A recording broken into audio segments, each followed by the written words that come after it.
Maravilha. Hoje à noite quero falar um pouquinho sobre nós estarmos firmes no dia mau. Firmeza em dias difíceis, dias complicados. É natural, nós que já aprendemos sobre a vida dual, e aí é só ler o livro de Eclesiastes, que Salomão vai dar um retrato falado de como é que é a vida, e ele vai indicar que a vida é isso mesmo, ela é cheia de altos e baixos. Eu já falei aqui que se querer olhar bem assim uma foto da vida, da energia vital, do existir, né? Do estar na existência, é só olhar o gráfico lá do eletrocardiograma, né? É para cima e para baixo, ó. A vida é assim. Se você está todo alegre porque está lá em cima, prepare-se, porque daqui a pouquinho você vai ali embaixo. Não tem parada na vida, ela é altos e baixos. Na expressão de Salomão, há tempo de chorar e há tempo de sorrir. Há tempo de ajuntar e tempo de espalhar.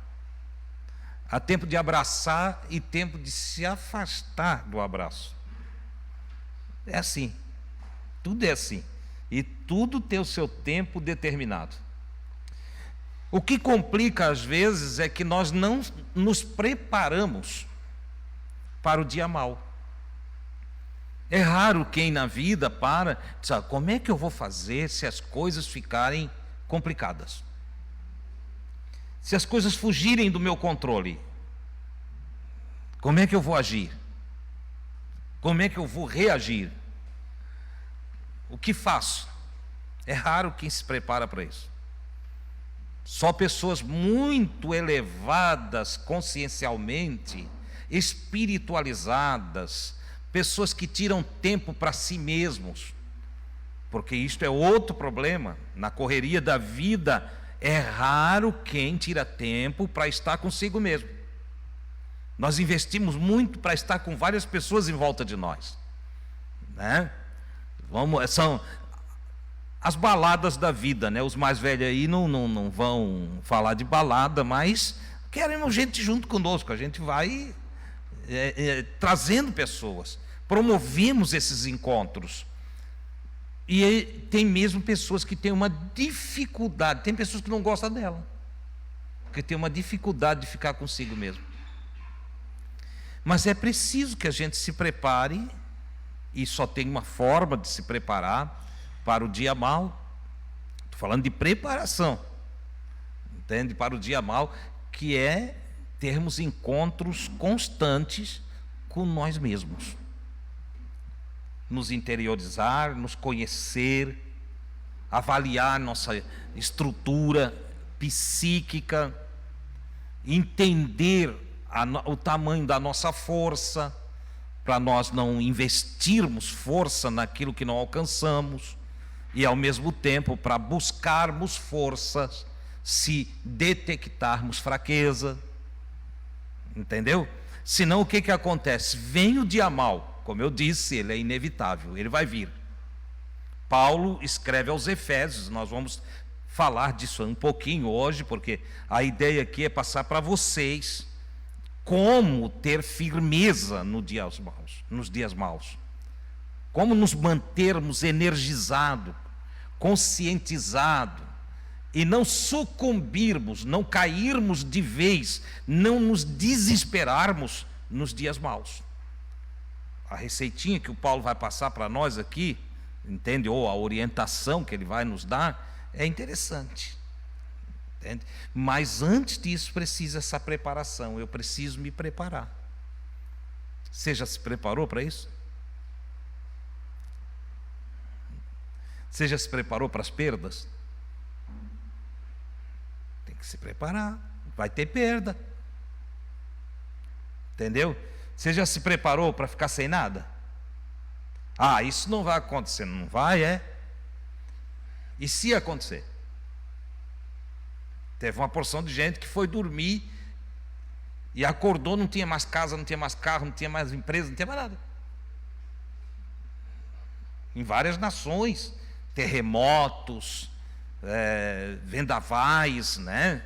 Enfim, várias catástrofes naturais que destrói de um dia para o outro todo o patrimônio que o indivíduo construiu durante anos e anos e anos. E se a pessoa não se preparou para isso, entra em desespero, sucumbe. Alguns morrem por falta de preparo. Você já parou para pensar? Infartam. E agora? Acabou tudo. Fiquei sem nada. Você já parou para pensar se acontecer contigo? Eu faço esses desenhos mentais constantemente. Como é o Adilson sem casa? Como é o Adilson sem dinheiro? Como é o Adilson sem emprego? Sem carro? E se me faltar os meus?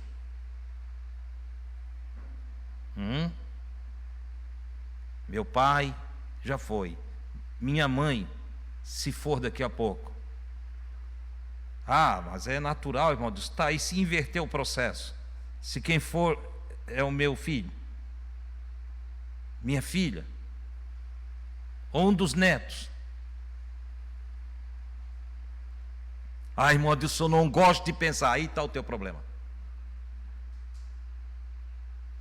Não quero nem pensar nisso, irmão Adilson. Olha, se é um crente desse pentecostal, o sangue de Jesus tem poder, ele diz. Não tem sangue de Jesus. Acontece. Acontece. Com ou sem sangue. Entendeu? Com ou sem Espírito Santo. Com ou sem Jesus. Com ou sem espiritualidade. A diferença entre o espiritualizado é que ele vai ter estrutura. Ele vai ter firmeza. Esse homem, essa mulher, essa pessoa conscientizada vai se conduzir diferente diante dos quadros existenciais dos dias maus. O que não está espiritualizado, ele vai se abater, vai se deprimir, vai alguns, como eu disse, as forças vão estar tão escassas que morrem junto.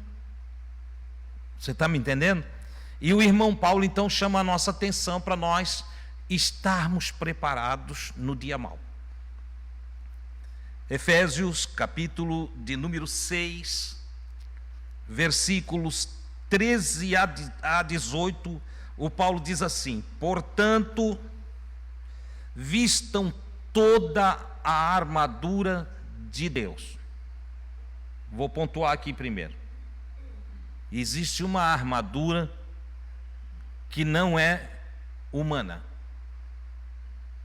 Existe uma armadura que não vem do homem, do ser humano, da sua mão, da sua condição. É uma armadura que é divina. Para o Paulo, os cristãos de seus dias tinham conhecimento dessa armadura, porque ele é objetivo. Portanto, esse portanto aqui vai fazer uma ligação entre o que ele está falando antes, ali no versículo 12, 11, 10, que não é o caso agora.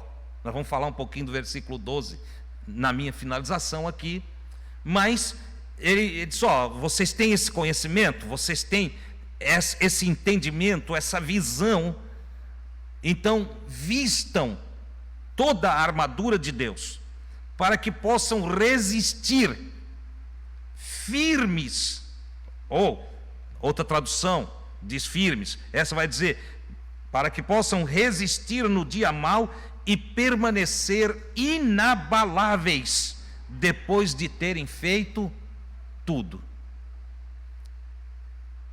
Vocês precisam vestir a armadura de Deus para que, diante dos quadros difíceis, dia mal aqui vem de uma palavrinha que eu já ensinei aqui, uma palavrinha grega chamada poneros. Poneros trata de aflições, angústias, perturbações, incômodos que a vida traz para o indivíduo. No curso do nosso viver, nos incomodamos, somos perturbados, às vezes perseguidos, às vezes nos maldizem, nos caluniam, nos afligem de várias formas. E essa é a palavra aqui traduzida, que lá é poneros, incomodação. Tá? E ele disse, então, para resistir às incomodações, às aflições, às dificuldades, os choques e tudo aquilo que é perturbador na vida, é preciso que vocês vistam toda a armadura de Deus. Eu penso que a armadura eu não preciso explicar, né? É a farda antiga lá dos guerreiros, entende? Couraça, capacete, escudo, espada, e hoje seria o coturno do soldado, né, que vai fazer o calçado dele. Então, como a guerra era ferro a ferro, né, espada contra espada, precisava proteger o coração, proteger todo o peitoral, as vísceras aqui, a barriga tinha que estar protegida. Então vem aí a armadura por completo, ela vai fazer uma proteção, ou dar uma proteção para o indivíduo. E para Paulo, Deus tem uma armadura. É claro que ele está fazendo uma analogia. Ele está olhando um soldado romano de seus dias, fardado, pronto para uma batalha, e ele está dizendo, olha, como essa armadura protege esse indivíduo, Deus tem também elementos para proteger o ser interior, o eu sou. O nosso eu sou, para nos proteger internamente. Ele disse, assim, mantenham-se firmes. Como? Primeiro, cingidos com a verdade. Então, para o Paulo, o cinto que aperta a armadura no indivíduo, e agora entenda a analogia, ele está olhando para o soldado, está vendo um cinto, que vai cingir, apertar a armadura no soldado. Ele diz, sabe o que deixa vocês cingidos, que não deixa a armadura cair? É a verdade. Se vocês querem ter sucesso em toda a vossa maneira de viver, sejam verdadeiros. Não abram mão da verdade, porque nada perturba mais o indivíduo e nada o deixa mais vulnerável do que a mentira.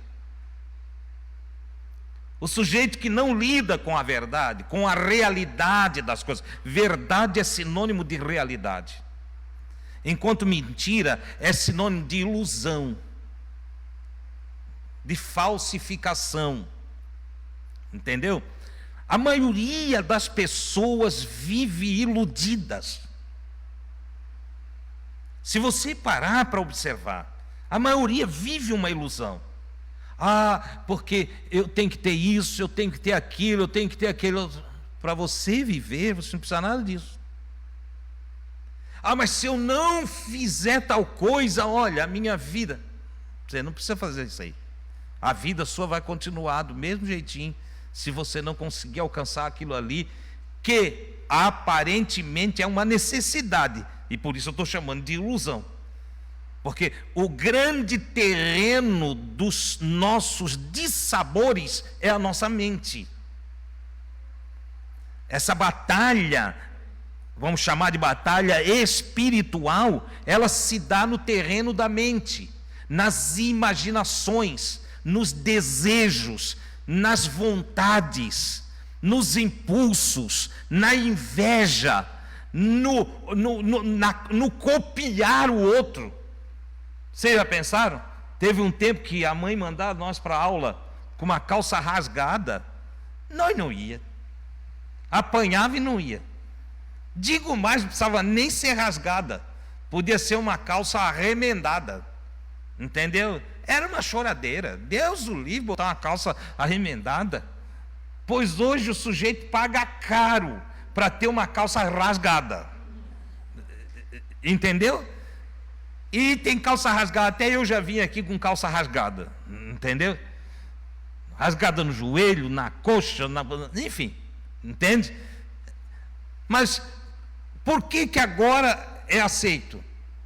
Porque de uma forma alguém iludiu o outro, entendeu? Lançando uma sensualidade a partir do rasgar da roupa, que por detrás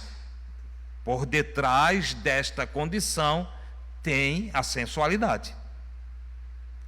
Aí o sujeito se torna sensual, o outro acha bonito, copia, o outro também acha bonito, vai copiando, daqui a pouco, se não usar, parece que está fora do planeta. Se não imitar, se não copiar, se não andar igual, parece que não tem tribo para ele. Você está me entendendo? É isso que eu chamo de ilusão. É óbvio que eu posso usar a roupa que eu quiser. E eu vou continuar sendo eu mesmo. Entendeu? Rasgado ou não. Eu vou continuar sendo eu. A roupa não me define. A roupa não é eu. Não é a minha roupa que me faz. Como em algumas igrejas, pentecostais principalmente, diz, tem que ser terno e gravata. Entende? Para parecer um servo de Deus. Aí eles esquecem que os políticos nacionais usam terno e gravata.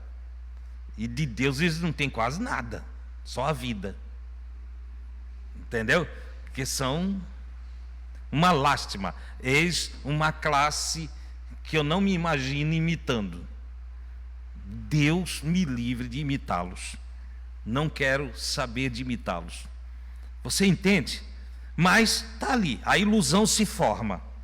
Então o Paulo diz, olha, para vocês ter firmeza no dia mau, primeira coisa, anulem a farsa. Anulem na cabeça de vocês, na mente de vocês, torne-se conscienciais a respeito da verdade.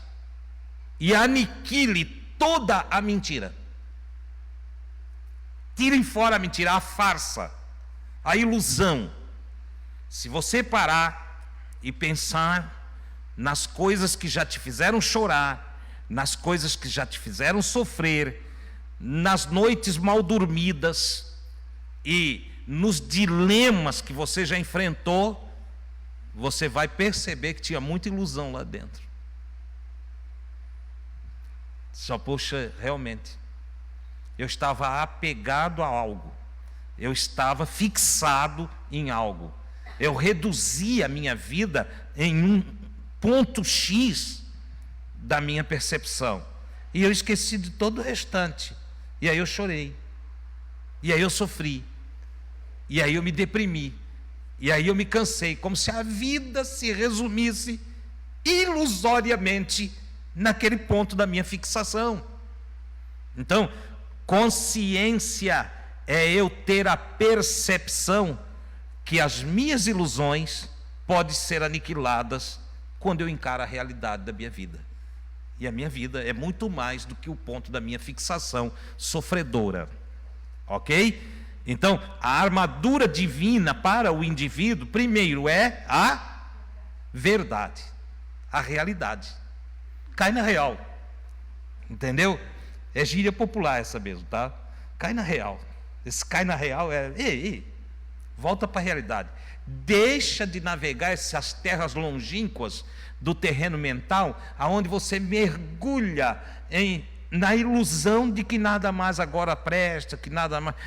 Eu já contei aqui a história de uma amiga que já não está mais entre nós, e que eu fui visitá-la, e ela estava em profundo desespero, porque o marido tinha perdido o emprego. E eu cheguei na casa dela, fui muito bem recebido, ela sempre muito prestativa com a gente. E aí quando cheguei lá, ela disse: irmão Adilson, acabou a nossa vida. Aí eu olhei e disse: o que houve? Levei um susto. Eu não estava ainda inteirado da situação. Perdemos tudo. Eu disse: meu Deus, o que houve aqui? Deu um maremoto, um terremoto, o que aconteceu? Mas olhei para a garagem, 2 carros. Aí eu olhei para ela e disse: esses carros são de quem? Não, é nosso. Eu disse: é de vocês? É. Eu disse: a casa? Não, é nossa. Fui convidado a entrar, ela até me serviu uma água. E eu olhei para a casa, muito bem arrumada. E eu disse: e essas coisas aqui dentro? Não, irmão, isso aqui é tudo nosso. Eu disse: o que tu perdeu, afinal de contas? Qual é a perda? Morreu alguém? Não. Fulano perdeu o emprego. Eu disse: mulher, me deixasse preocupado? Fiquei preocupado contigo. Achei que você estava passando mal, que estava... Pois é, mas o que ele vai fazer da vida agora? Você vai arrumar outro emprego. Agora vai arrumar outro emprego. Enquanto não arruma, vai se adaptar ao que está. Eu estou falando isso aqui, é interessante, porque veja a ilusão que ela tinha em sua mente. Parece que a vida tinha acabado porque o marido perdeu o emprego. Ela não viu, ele deu a volta por cima, está muito bem, entendeu? As coisas melhoraram, mas ainda no tempo dela, eles também se recuperaram, entendeu? Porque emprego tem outro. O campo é grande, entendeu? Sempre vai ter algo para a gente fazer. Você está me entendendo? Então, quando o Paulo disse assim, primeiro, para resistir o dia mau, você precisa se cingir de verdade. Anule com a verdade a ilusão que você mesmo cria dentro de você, porque as ilusões não são colocadas em nós, somos nós que a produzimos. A mente começa a travar em um ponto e de repente nós estamos mergulhados naquele ponto, e que na maioria das vezes é ponto negativo, porque é engraçado, é difícil quem trava em ponto positivo. Você já parou para pensar? É raro ver quem sorrindo, tal, e correndo pela vida, animado, tal. Poxa, cara, estás todo alegre. Estou travado na alegria. Travei na alegria. Minha mente fixou-se na alegria. Durmo sorrindo e acordo sorrindo. Fixação na alegria. Você já viram alguém assim? Não. Por quê? Porque nós tendemos a fixar na ilusão, no negativo, entendeu?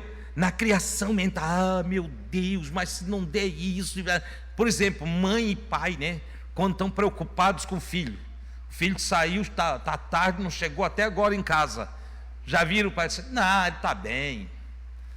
Não chegou ainda porque está se divertindo, não veio ainda porque está festando. Deve ter arrumado uma namoradinha, ou um namoradinho. Não é assim que a gente pensa. Nós já criamos a ilusão que aconteceu com esse menino.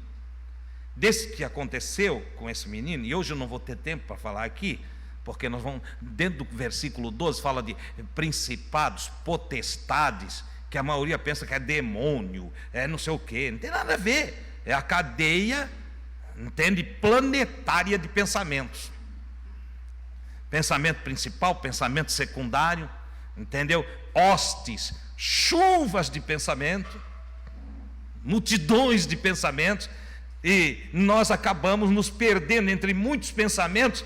Tiramos o pensamento principal, nos submetemos ao secundário, entendeu?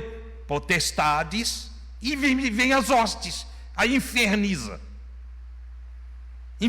a mente.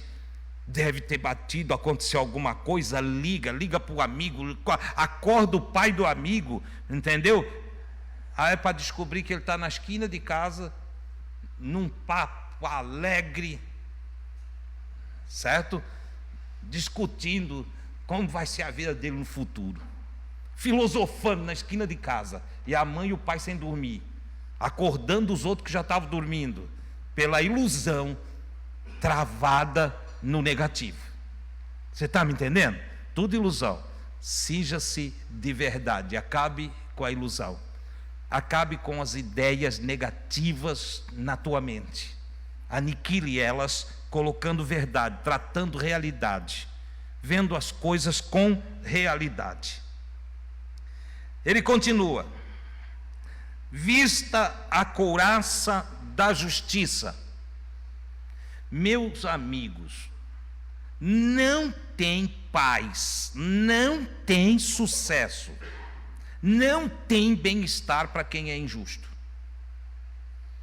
E é interessante que às vezes a pessoa é cheia de mentiras, cheia de injustiça, entendeu?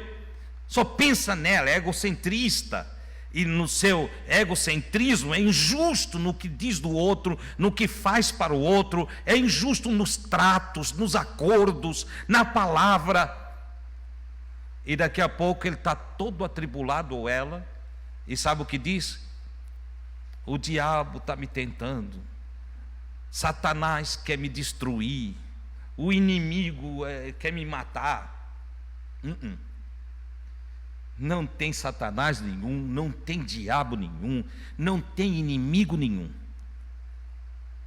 Está escrito: o fruto da justiça será paz e vida. Vida abundante e pacificada requer que se vista a couraça da justiça. Vista a justiça. Tenha a justiça por sua veste, por sua roupa. Não aceite a injustiça. Não pratique a injustiça. Não seja injusto. Olhe para a justiça e diz: a minha proteção na vida, nos dias bons ou nos dias maus, será a prática da justiça. Ponha na sua mente o seguinte: se todos forem mentirosos, eu serei verdadeiro.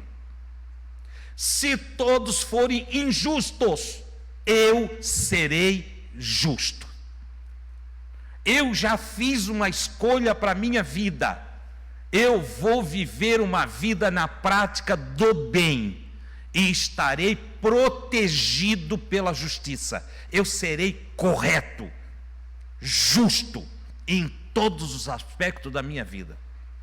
Às vezes eu tenho amigos que eu atendo que estou com problema no casamento, mas ele é um injusto com a esposa, é um injusto com os filhos. Ora, se há injustiça, como que quer paz? Não tem. Às vezes é a mulher, ela é injusta com o marido. A injustiça pode ser realizada ou praticada de várias formas. E se eu não for justo, vão vir os dias maus.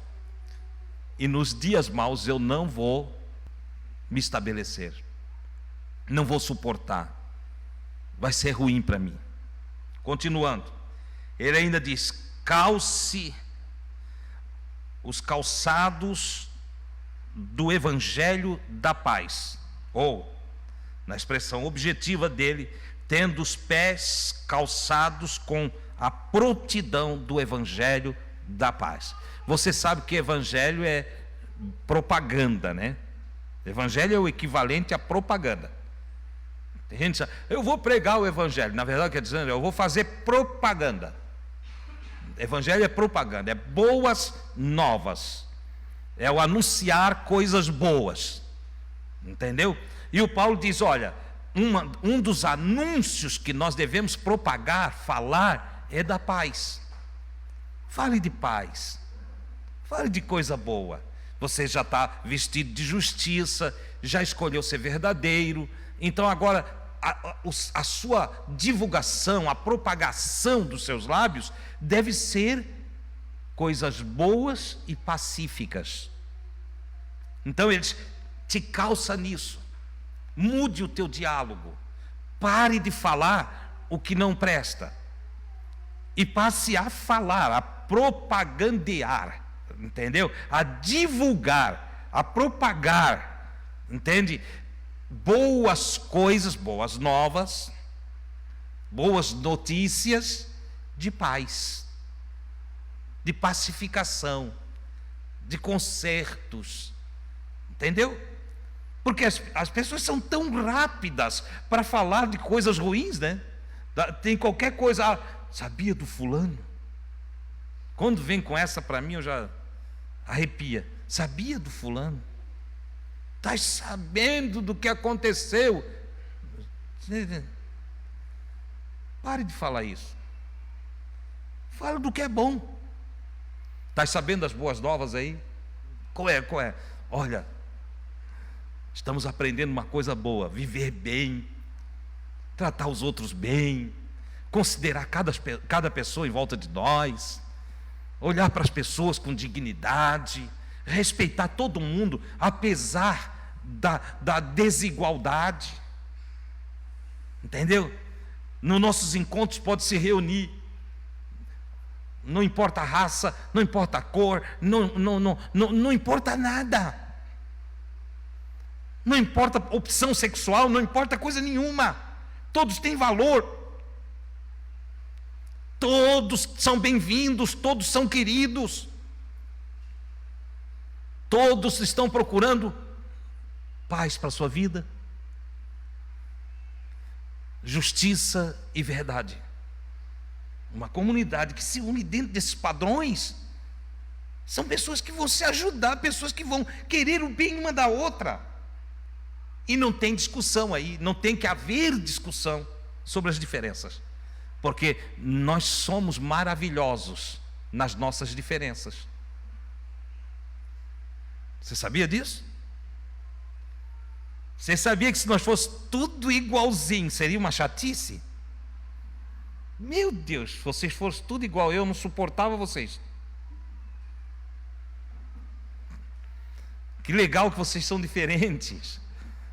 A gente troca ideias porque somos diferentes. Nós nos questionamos por causa das diferenças. E o bom de estar junto é porque a gente é diferente. Entendeu? Então, calce os calçados da preparação do Evangelho da Paz. E ele continua: usem o capacete da salvação. Quando fala de salvação aqui, é claro que na maioria de nós está ali o cunho teológico, dentro dos tratados teológicos de salvação, mas não é disso que eu trato como salvação. Para mim, salvação é o encontro de nós com nós mesmos, é o encontro com o eu sou.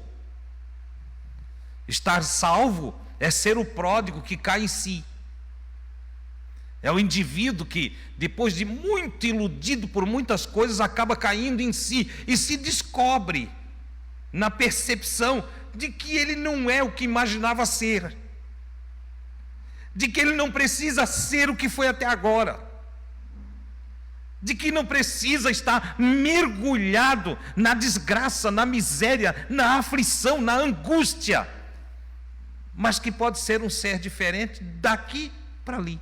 E isso é só uma conexão mental. Vou usar uma expressão aí, é um destravar da fixação ilusória. É interessante, porque na história do filho pródigo, o pródigo estava longe da casa do pai e os seus sofrimentos se davam por sua própria escolha.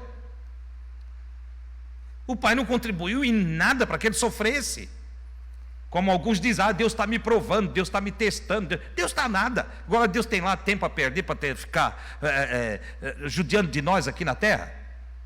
Pelo contrário, Deus criou o planeta e criou cada um de nós e nos colocou aqui, nos deu inteligência, nos deu sabedoria, nos deu ciência, nos dotou de discernimento, nos deu uma consciência e nos deu uma psique que pode se desenvolver em várias áreas que não cabe aqui hoje nós detalharmos, mas dentro dessa psique, nós temos aí as emoções, temos aí as vontades, temos o intelecto, temos várias áreas de atuação, onde a nossa consciência penetra em todas elas e ilumina cada recâmara da nossa alma, ou cada subdivisão do nosso ser. A consciência está lá, ela está presente lá.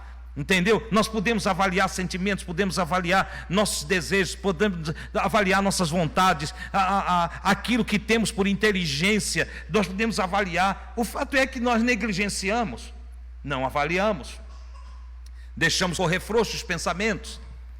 Como eu disse, às vezes se forma uma hoste de pensamento, entendeu? Uma nuvem como de gafanhoto invadindo os nossos pensamentos. Um turbilhão, ondas e ondas, vendavais internos, perturbações de tudo quanto é tipo, e nós não controlamos e deixamos acontecer. E aí nos tornamos como o pródigo, de repente nos vimos lá. Hoje uma palavra para isso, na depressão. O pródigo, se você for fazer um gráfico das suas andanças mentais, ele está descendo, descendo, descendo, descendo, descendo, descendo, e ele chega quase ao nível dos animais. Ele vai lá tratar de porcos e no fim ele já queria comer lá no coxo dos porcos. Entendeu? Mas aí diz assim, mas caindo em si, você vê que o pensamento caminhou, até que voltou, caiu em si, se encontrou de novo. Caiu em si mesmo, voltou para si mesmo. Mas eu não sou isso. Eu não preciso comer comida de porco. Eu não preciso cuidar de porcos. Meu pai é um homem rico. Meu pai tem muitos empregados. Os empregados do meu pai são mais bem tratados do que eu aqui. O que eu estou fazendo aqui? Vou me levantar e vou para... vou me levantar. Estava caído, depressivo, angustiado, lá embaixo. Mas aí olha só como é que muda. A mudança é mental. A mudança é no pensamento. E ele diz, levantar-me-ei, pensamento, é um novo pensamento se ergueu. Um pensamento que nós podemos chamar de principado. Nasceu um pensamento príncipe, dominador. Um principado se levantou.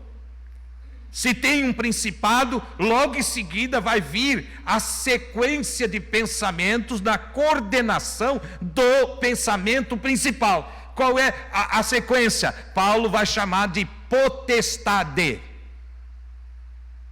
Vê se você entende. Potestade é autoridade. Autoridade, potestade é uma autoridade. Então, o principado, um pensamento principal que está se gerando, cria uma ordem interna na mente, produzindo potestade, autoridade. Ele fixa, diz, vou fazer assim. Esse vou fazer assim cria a potestade que vai se coordenar para a ação. Ok? Essa potestade da coordenação da ação vai levar o indivíduo a uma hoste, que vai coordenar seus passos, sua direção, sua visão, todo o conjunto que está dentro dele de pensamentos. E agora onde é que ele vai terminar? Na ação. Vocês já ouviram eu falar aqui em outro estudo de como tudo que é manifestado no físico nasceu, tudo que é matéria nasceu do imaterial. Tudo que você vê veio do que você não vê. Tudo que é matéria veio da imatéria. Ou seja, é primeiro o projeto, depois a execução do projeto. É primeiro o pensamento e depois a ação. Primeiro você coordena dentro de você e depois você vai executar fora de você. O pródigo vai ter um encontro, agora dentro dessa parábola, ele vai ter um encontro com o pai, porque dentro de um pensamento principal ele diz, levantar-me-ei, está determinado agora. Agora é ele comandando a própria vida de novo. Até então ele está tratando de porco porque não sabia o que fazer da vida. Até então ele tem vontade de comer as comidas dos porcos, porque ele não sabia onde buscar alimento para ele. Até que cai em si, porque é uma neura, é uma ilusão. A vida não acabou, não importa o estágio que você esteja, não importa a situação que você esteja passando, a vida é muito maior do que isso aí. A vida é superior a essa ideia ilusória que está dentro de você. Por isso, o Paulo diz, firme-se na verdade. Ou seja, use a verdade para derrubar. Por que Jesus Cristo chega e diz, conhecereis a verdade e a verdade vos libertará? Há que se fazer algumas perguntas, por isso que nós deveríamos ter interação aqui. Liberta do quê? Você é escravo?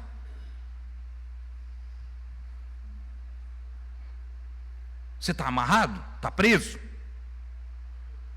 Por que Jesus olha para pessoas livres e diz, conhecereis a verdade e a verdade vos libertará?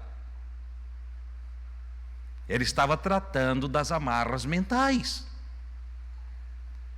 Ele estava tratando dos conceitos e preconceitos individuais. Ele estava tratando das cordas intelectuais, das crenças e crendices. Ele estava tratando da cegueira interna que o indivíduo não conseguia enxergar um palmo para longe dele. E aí ele diz, só tem uma coisa aqui: mentira e escuridão. E ela te escraviza porque tu não sabe para onde vai, nem como vai ser, nem o que vai acontecer. Na ignorância não há esperança. Na ignorância não há força. Ele disse, mas aí tu conhece a verdade, a realidade. E a verdade, a realidade te liberta. Porque daí tu vê, tu enxerga, tu sabe o que fazer. Então o Paulo está colocando aqui, ele só está repetindo Jesus com outras palavras. Entendeu? Ele disse, olha, usem o capacete da salvação. Ou seja, pense, eu já estou salvo da cegueira. Eu já não ando em escuridão. Eu já fui dominado pela verdade e não tenho medo. Ou tem ainda? Alguns têm. Precisa se libertar. Entendeu? Precisa fazer como o pródigo, levantar-me-ei e vou voltar para o Pai. Na casa do Pai tem tudo que eu preciso. Por que eu estou aqui sofrendo? E aí ele volta agora com uma hoste de pensamentos. Você está entendendo, hoste? Uma nuvem de pensamentos que vai trabalhando na cabeça dele, mas ele está sob a coordenação e a autoridade de um pensamento principal. E o pensamento principal é: vou voltar para o Pai. Acabou-se. No processo de retorno ao Pai, ele vai calculando o que vai dizer, como é que falo. Porque a gente é assim. Ele está falando daquilo que se dá dentro do nosso terreno mental. Entende? Eu vou dizer para o Pai. Quando eu chegar lá, olha os desenhos, né? Quando chegar lá, eu vou dizer para o Pai: Pai, olha, eu errei, eu fiz tudo errado, eu errei contra Ti, eu errei contra Deus, porque tem gente que pensa que está sofrendo porque Deus está pesando a mão. Não é assim? Se Deus der um sopro, eu me acabo. Como é que Ele vai pesar a mão em mim? Mas daí não, o que eu fiz de errado? Eu fiz de errado, porque culturalmente a gente aprendeu na religião essa visão de que Deus está por aí, entende? Bota um dedão na cabeça desse, dá um empurrão naquele, pune esse, pune aquele outro. Não. Nós nos punimos, nós nos prejudicamos, nós nos maltratamos, nós judiamos de nós mesmos. Não é Deus. Deus, pelo contrário, de algum modo maravilhoso, dá a ideia de nós nos reunirmos para falarmos dessas coisas, para nos levar à reflexão de que nós precisamos pensar diferente, nós precisamos agir diferente, ver diferente, atuar diferente. Então, Voltando ali para concluir a história do pródigo, ele vai ensaiando. Eu vou dizer para o pai assim, eu vou falar aquilo. Quando ele encontra com o pai nem deixa de falar nada. O pai lá quer saber, o pai está alegre de ver o filho, quer saber se errou, se deixou de errar, entendeu? O pai quer abraçar, está com saudade do filho que estava, né? Imagina um filho, uma filha depressiva, que de repente sai da sua depressão e se apresenta na sala da casa do pai ou na cozinha da mãe, dizendo: mãe, hoje eu estou bem. Meu Deus! A mãe quer mais é que ele suje a cozinha toda, que queira banana frita, ovo frito, que queira café. A mãe vai ter o maior prazer de fazer, o pai também vai ficar todo feliz. Que é o que acontece na história do pródigo. O pai vai dar uma festa, que ele disse: qual é a festa? Olha, a festa, qual é o tema da festa? Esse filho estava morto e reviveu. Esse filho estava acabado, esse filho estava para baixo, esse filho estava mal, mas ele reviveu. Vamos dar um banquete aqui, faz festa. Que é assim que a gente fica, não é? Deus é melhor do que nós. Deus é melhor do que nós. Se nós fizemos festa pelo filho que volta, imagina Deus. Ok? Aí ele termina dizendo: e use a espada do Espírito. Nas ferramentas de Deus, a espada do Espírito. Espírito é pneuma, o ruá, hebraico ruá, pneuma do grego, e define sopro, hálito. E ele chama de espada do Espírito a palavra que nós falamos a partir do divino. Então, a espada do Espírito, que é a palavra de Deus, é a comunicação divina, aquilo que vem por inspiração. Ele disse: o que aniquila as falsidades é a inspiração da palavra de Deus. Deus deixou parâmetros para nós, deixou orientações para nós. Ele disse: se você seguir essas orientações, conduzir a vida pelos seus parâmetros, entendeu? Então você vai vencer todas as suas batalhas. Não haverá derrota, ainda que o dia seja muito mau, Você está me entendendo? Entenda, dias maus são inevitáveis, mas vitórias são possíveis. Dias maus não conseguimos evitar, vai ter. Vamos chorar, vamos sofrer, vamos passar o que tem que passar, vamos colher rosas e sentir os seus aromas, mas também vamos espetar os dedos em seus espinhos. Vamos ter caminhos planos, pastos verdejantes, águas tranquilas de paz, mas também vamos ter pedra que nós vamos tropeçar. Vai ter dedo doendo, vai ter cabeça doendo, entendeu? Mas aí o Paulo diz assim: só que para ficar firme, não ser aniquilado, não se acabar, mesmo nos dias maus, tome a armadura de Deus. Se utilize da palavra de Deus, se utilize da salvação de Deus, né? Alegre-se na salvação do Senhor, como diz o salmista: eu, porém, me alegrarei na salvação do Senhor. Sorverei, beberei o cálice da salvação.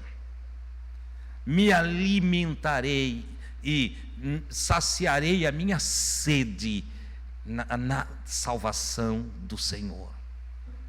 Olha só. Eu não vou desmaiar. Eu beberei o cálice da salvação. É disso que se trata. É eu me conscientizar de que Deus é comigo e me faz superar as circunstâncias. Eu quero concluir lendo o texto, está lá embaixo aqui, Efésios 12. Para concluir aqui, Paulo diz assim, 6:12. Acho que é o último slide aí. não vou detalhá-lo, só vou ler. E uma rápida conclusão. Paulo diz: porque a nossa luta, nossa batalha, não é contra sangue e carne. Ou seja, nós não temos uma batalha, nem nós aqui não temos, nós vivemos no Brasil. Nós vivemos em paz. Nós não guerreamos um contra o outro. Nossa luta não é uma luta familiar, onde um quer esfolar o outro e derramar sangue. Nossas batalhas não são de homens contra homens. Ainda que tivemos aí um episódio político que botou o país dividido em duas partes. Contudo, para nós que servimos a Cristo, isso não nos pertence. Não é para nós estar aí guerreando um com o outro. Nossa batalha, nossa guerra, nossa luta não é contra o sangue e a carne, mas é contra os principados, contra as potestades, contra os príncipes das trevas. Quais são os príncipes das trevas? Ignorância, ilusão. Neste século, cada tempo tem a sua própria ignorância. Há coisas hoje que lá atrás era ignorada e que hoje nós sabemos. Porém, tem coisas que nós ainda não sabemos. Então, nossa batalha é contra o que não sabemos. É contra a ignorância. É contra as hostes espirituais, ou espiritual, eu já defini para você, espiritual é imaterial, contra as hostes imateriais, já que a luta não é contra o físico, logo é contra a imatéria. Contra as hostes espirituais da maldade nas regiões celestiais ou imateriais. Então nossa batalha está aqui, está toda dentro da nossa cabeça, está toda na terra dos pensamentos. Você já parou para pensar que as nossas angústias e dores mais profundas se deu dentro da nossa mente? É o que o fulano vai dizer, é o que disse, entendeu? É o rompimento pelo diálogo, como que eu vou dizer, um diálogo maldoso. Foi uma palavra dita lá no canto, que o sujeito imaginou que era contra ele, às vezes nem era. E assim sucessivamente, todo sofrimento e angústia que não veio da dor física, foi mental. E por incrível que pareça, isso é tão terrível, que vão gerar químicas ruins, hormônios ruins, sinapses vão produzir na farmácia da mente ou do cérebro, química distribuindo para todo o corpo, alterando toda a nossa estrutura física, mudando nossos níveis de glicose, mudando os nossos níveis hormonais em todos os sentidos, a partir de batalhas mentais. Tem alguns que não adianta tomar remédio, porque enquanto não curar a cabeça, enquanto não vestir as armaduras de Deus, vai sofrer. Vai sofrer. Vai carregando os lixos da vida lá dentro, não sabe limpar a lixeira da meditação. E fica então se entulhando de lixo, trabalhando pesado. Entende? Existindo embaixo de cargas, executando as ações da vida, terrivelmente esmagado.